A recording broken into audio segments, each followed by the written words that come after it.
The halls of HYBE were wrapped in an unusual kind of silence on a late autumn afternoon, the kind that only appears when something monumental is about to be revealed. And monumental it was.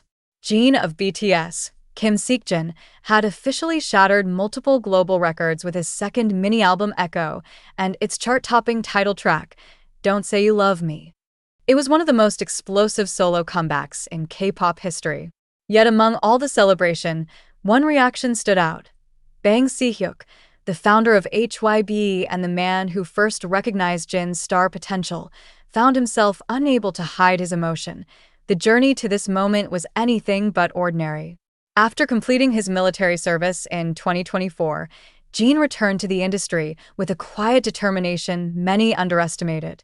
Behind that soft smile, he carried a meticulously crafted vision, one that would redefine the global standard for solo idols. When Echo surpassed 628 million streams on Spotify and became one of the fastest-growing male K-pop solo albums of 2025, HYBE's analytics team immediately informed Bang Sihuk.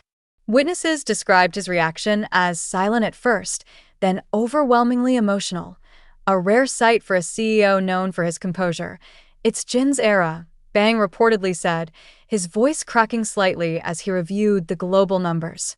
He did this with sincerity, discipline, and heart. He deserves every bit of the world's applause. His emotion wasn't merely about numbers, it was about Jin's path, about how he carved a place for himself through authenticity and quiet resilience. His vocals, once overshadowed by the demands of group schedules, now stood as undeniable proof of his depth. His lyrics explored vulnerability, loss, warmth, and personal growth. And his presence in fashion, media, and global events radiated a confidence that felt earned, never manufactured. Bang Sihuk had long admired Jin's ability to balance humor and seriousness, to uplift others while quietly carrying heavy pressure. Yet Echo proved something bigger. Jin could elevate not only his artistry, but the entire global conversation around K-pop.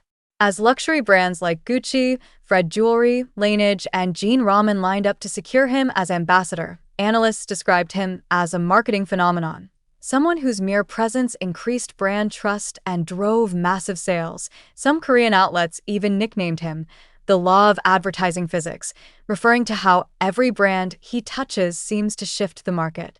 Bang Sihuk personally congratulated Jin after the numbers were confirmed, calling him not just a global superstar, but a cultural force who has rewritten what it means to be an idol in this generation. Those present during the private meeting described it as deeply moving. Jin reportedly bowed deeply, thanking Bang for believing in him since the beginning. Bang corrected him gently. "No, thank you for proving me right." Their bond, built over more than a decade, now stands stronger than ever. And with BTS slowly approaching their monumental reunion in 2026, many believe Jin's success serves as an early signal. The group's greatest chapter may still be ahead. As Echo continues climbing charts worldwide, one thing is clear. Bang Sihuk is not just proud of Jin. He is witnessing history, and he knows it. The corporate boardroom at HYBE was no stranger to success. It had witnessed countless record-breaking achievements. But the figures flashing across its digital dashboards now, global fan metrics from 6 continents, brand inquiries from Milan to Atlanta, suggested something unprecedented. Jin of BTS had ignited a phenomenon even HYBE hadn't fully anticipated. IT wasn't just music anymore.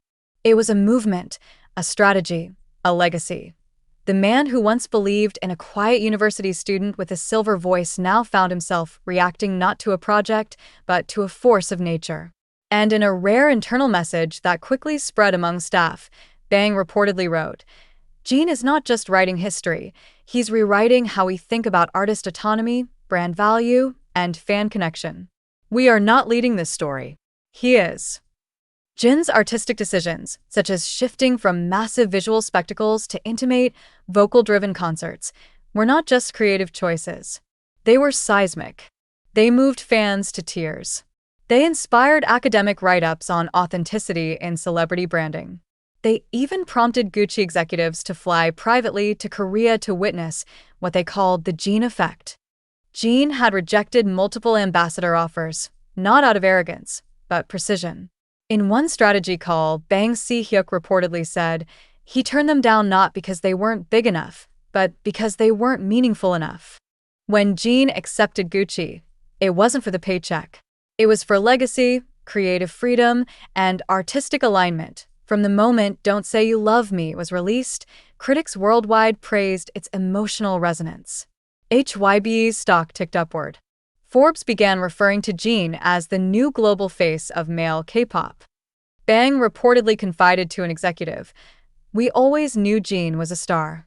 What we didn't realize is that he's become a strategist."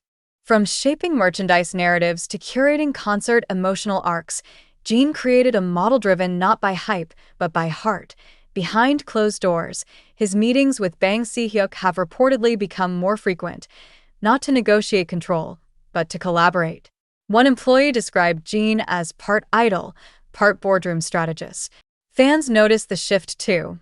When Jin's name began trending not only for music, but for influencing HYBE's quarterly revenue, the industry took notice. Who else could return from military service and surpass not just soloists, but entire groups? Who else could command global fashion houses into designing campaigns around his comeback? Only Jin, and Bang Si-hyuk knows it. In a now famous Weverse reply, when a fan joked, Jin should run HYBE, Bang responded with a single word, maybe. Insiders say it wasn't a joke.